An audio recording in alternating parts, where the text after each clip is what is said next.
Mukhang madalas kang tulala ngayon. I just saw the Four of Cups energy. Maraming bagay na iniisip dito at parang lahat ang lalalim, ang bibigat ng mga iniisip mo. Do not stress so much, babe.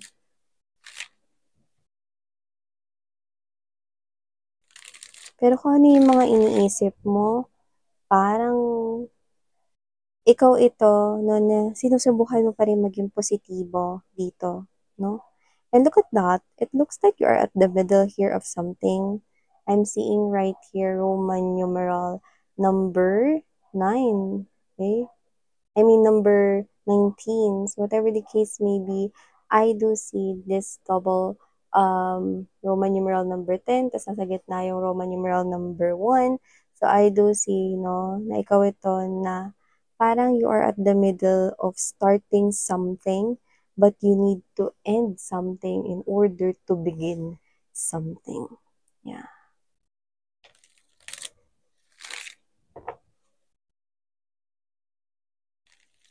Let's see.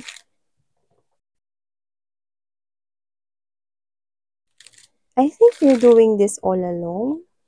Mukhang wala kang pinagsasabihan nito or you're just keeping it with yourself. And it feels like this is too much to bear. So parang bigat-bigat kind of thing. Let's see what's happening here. Okay, let's go ahead and check out more informations.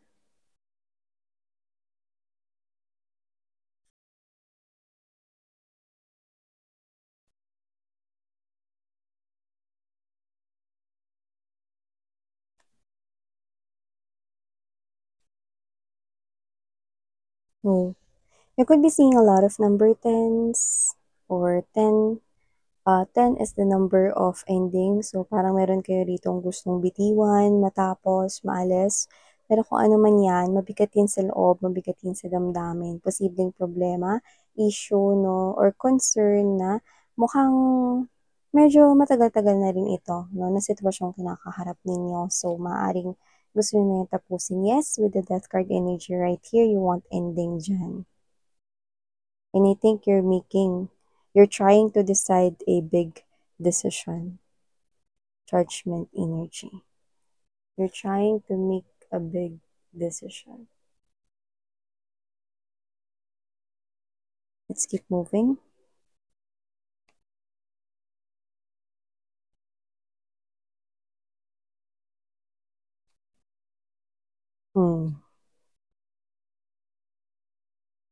Okay.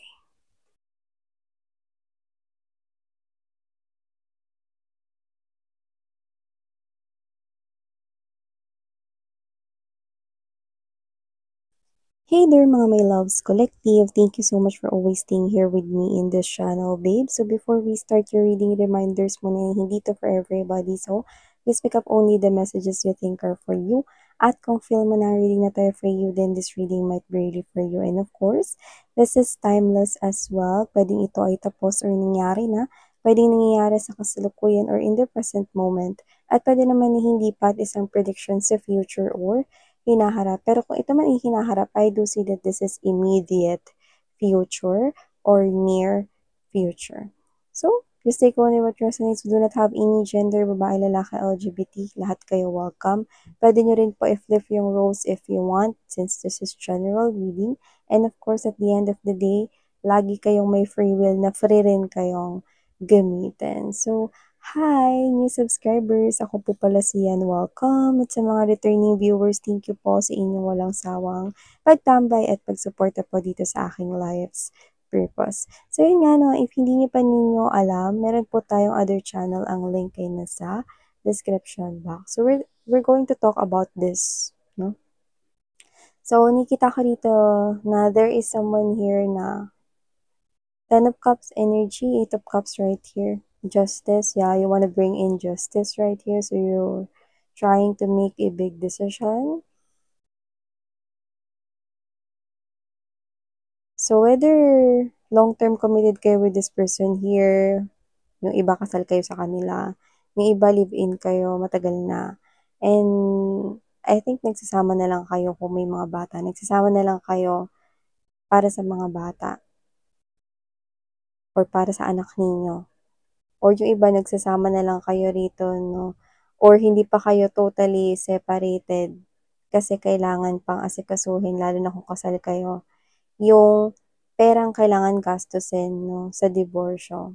Alam ko sa ito na parang mabigat na usapin lalo na rito sa Pilipinas at kinakailangan na rito ng halaga upang 'yan ay maproseso 'no, para legally maging separated kayong dalawa at maging malaya 'no, na parang okey na kung sakali man na parang darating yung time na muli kayong magpapakasal 'no, malinis at maayos na 'no. So, I think wala pa, hindi pa ready yung pera na yun 'no, or ito ay kasalukuyan niyo pang pinoproseso 'no. So, either hindi na kayo nagsasama sa iisang bubong kung kasal man kayo 'no, dahil wala pang mapagkukunan na salapi. Marami pa ritong kailangang bayaran at unahin na paglaanan ng pera, 'yan 'no, kahit na parang isa ito sa parang issue na gusto niyo na rin na asikasuhin, 'yan 'no. Parang hindi na nagwo-work yung inyong connection with this person, pero ilang beses mo na rin sinubukan na ayusin ito, pero paulit-ulit na lang din na parang pinaparamdam nitong tao na 'to na kailangan na talagang tapusin 'no, dahil paulit-ulit niya kayong sinasaktan, Ten of Swords energy. Paulit-ulit niya dito na, gumagawa siya ng mga bagay na hindi lang ikakagalit ninyo kundi talagang ikaka-disappoint ninyo 'no. Talagang may mga ginagawa siya rito, halo-halo na siguro 'to 'no. 'Di mo alam kung inaasar ka na lang ba niya rito or ano, eh, 'no. Parang hindi mo na kilala yung dating minahal mo 'no, yung taong minahal mo na parang hindi niya na tinataglay yung mga gano'ng katangian ngayon 'no. So, napagod ka na. Gusto mo ng umalis sa sitwasyon na 'to, pero yung iba kumakapit pa kayo dito para sa mga bata. Kasi ayaw ninyo na magkaroon ng broken family ang mga anak ninyo, sino ba namang may gusto, 'di ba? Pero whatever the case may be, looks like you're not happy, okey? So, parang yung iba siguro alam ninyo na ayaw na na maghiwalay kayo ng mga bata rito or ng mga anak ninyo or ng anak ninyo 'no. Maaaring naririnig niyo yun sa bibig niya 'no, or masaya siya everytime na magkakasama kayo 'no. Lalo na yung mga kids dito, yung mga parang maliliit pa 'no, yung mga parang mga nasa 10 years old below, 'yan. So, whatever the case may be, nakikita ko rito 'no, na ayaw nito na naghihiwalay kayong dalawa. So, I think yung iba sa inyo nagpapanggap na lang kayo na okey sa harap ng mga bata pero 'pag nakatalikod na 'no, alam mo yung parang halos kulang na lang 'no, parang hindi ninyo kilala ang isa't isa, you know? So, mahirap naman din yung gano'ng sitwasyon na nagsasama na lang kayo because of the kids, 'di ba? At nakikita ko rito na you're trying to balance everything with this Justice card right here. So, you're really trying to make a decisions right here kung saan magbe-benefit ang lahat, 'no? So, nag-iisip ka dito ng paraan para sa ikabubuti ng nakararami. But for now, tingin ko nagtitiis ka lalo na kung may mga kids dito because you do not want to be your kids na parang mga bata pa sila, hindi pa nila maiintindihan kung ano yung sinasabi mo. And then this is you 'no, you're trying to keep your family here alive and then, ah maging buo yung spirit as a family, that's what I mean, no? You're doing that, but it looks like you keep on failing because someone here is not cooperating. Hindi siya nakikipag-cooperate sa'yo rito, so you keep on failing, no? Every time you try, this person here ruined that, diba? So whatever the case may be, nakita ko rito na yung iba sa inyo napagod na kayo, no? Kahit mahal niyo siya.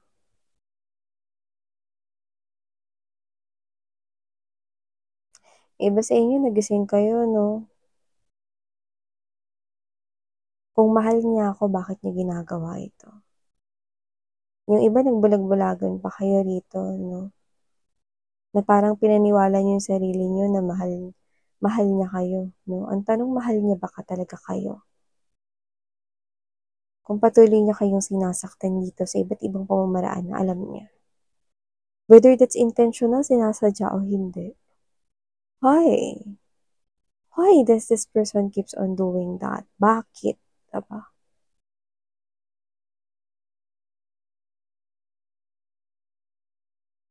Mahal nga ba talaga niya ako? Yun ang tanong mo sa isip mo.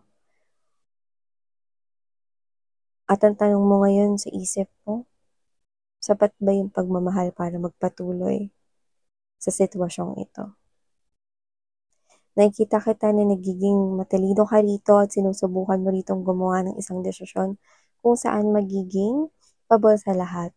So nakikita ko rito no, na ito yung pinipili mong gawin. Pinipili mo yung future na mas maganda.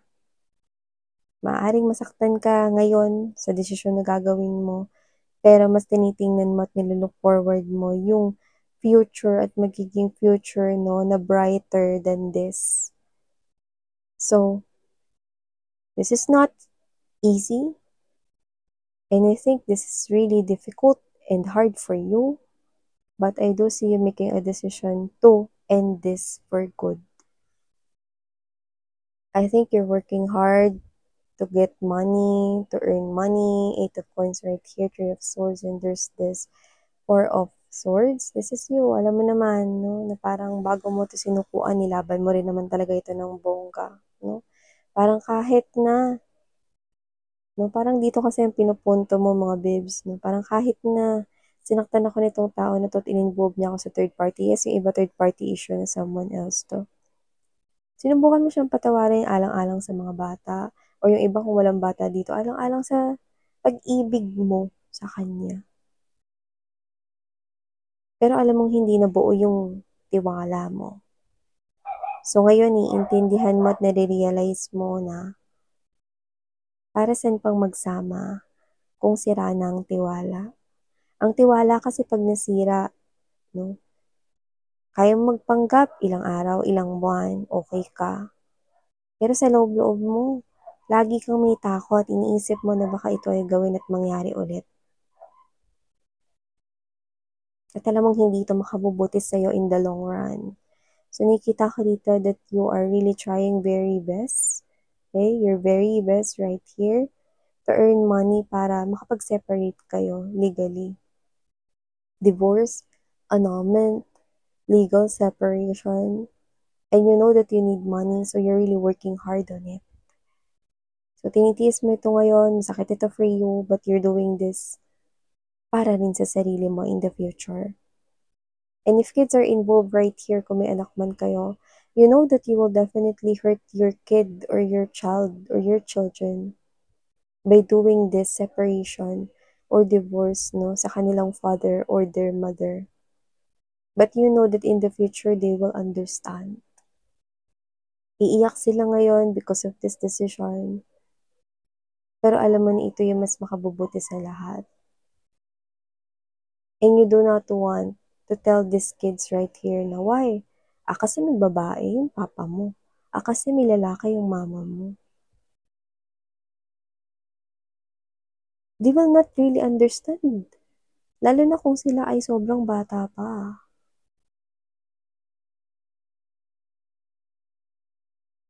How come a child can fully understand such things?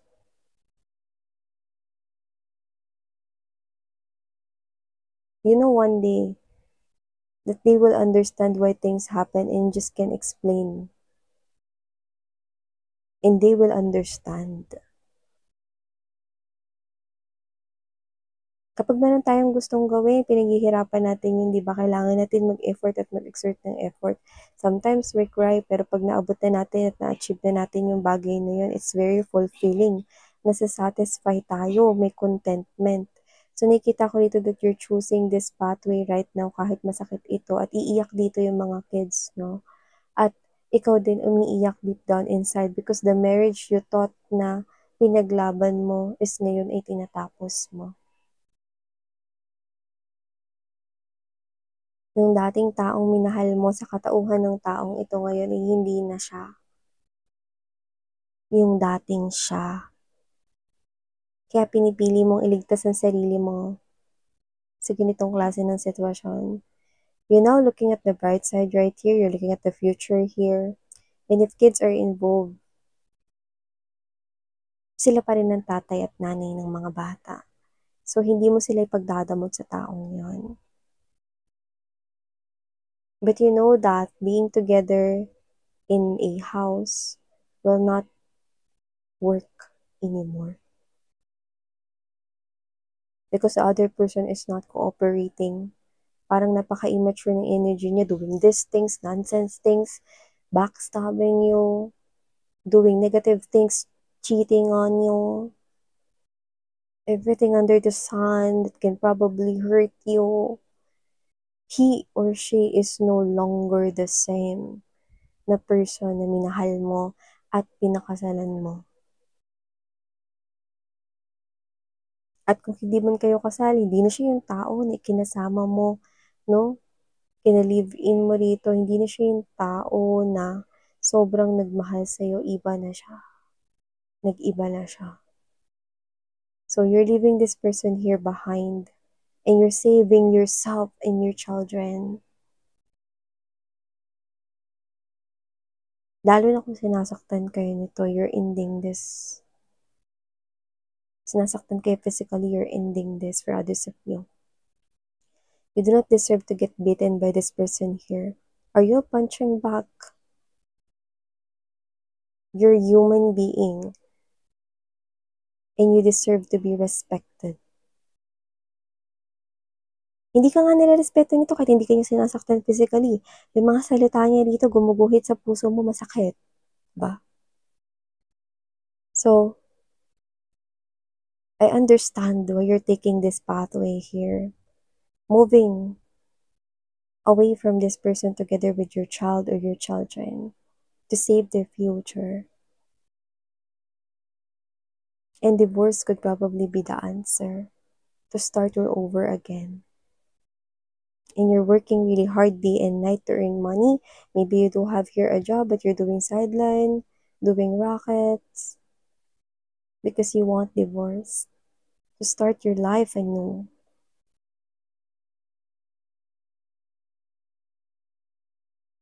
Or kung hindi ito divorce, this is you taking the courage, your strength, lakas ng loob, nabitiwan ng taong ito. Alam mo yung parang, I was being reminded by a zombie series. Pag nakagat ka ng zombie, magiging zombie ka na. Wala ka na sa mindset, hindi mo na nakikilala yung isang person kahit nakakilala mo siya, kahit naging asawa mo pa siya, kahit na kamag-anak mo pa siya. You just want to eat him or her alive. That's the zombie. And I think your person here is like that. Hindi ka niya nakikilala bilang asawa niya. Kaya ginagawa niya itong mga bagay nito, nakakasakit ng loob at damdamin mo. At hindi lang loob at damdamin mo, he or she is also making it hard for your children if there's children involved here. Keep on connecting sa kanyang babae at lalaki rito. Hindi ba yun pananakit sa mga bata? You're ending this.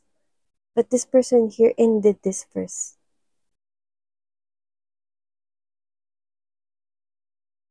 You just want a life for yourself. Yung iba, wala naman kayong anak na itong person na ito. Gusto mo lang ulit magsimula.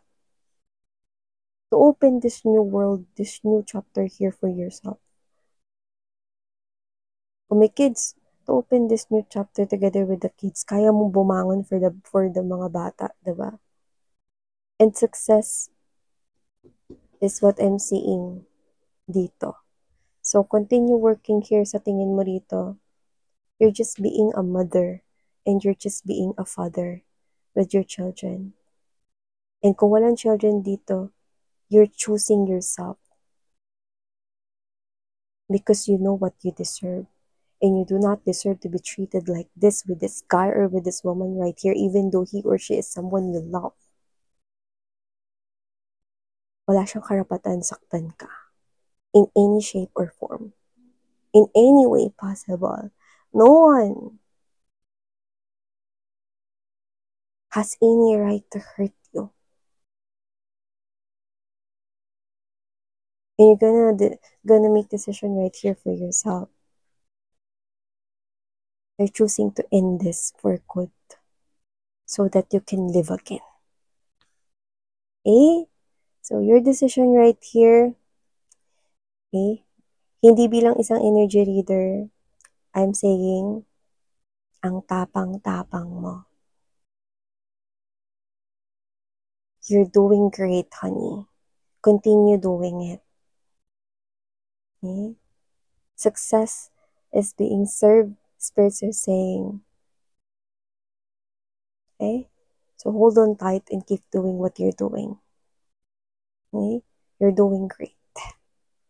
So, ito yung mga mensaheng nakuha ko here for you. Strong woman, strong man, no? Very independent yung datingan mo dito. Napakalakas mo. Mas malakas ka pa kay Hercules dito. Yan, no? Or kung sino man dito superhero na kilala mo, pinakamalakas for you. So, thank you so much for your time here, babe. Itaas mong bandera mo. And I'm so proud of you. Yeah. Thank you, and sarang hey, love and light. Yeah.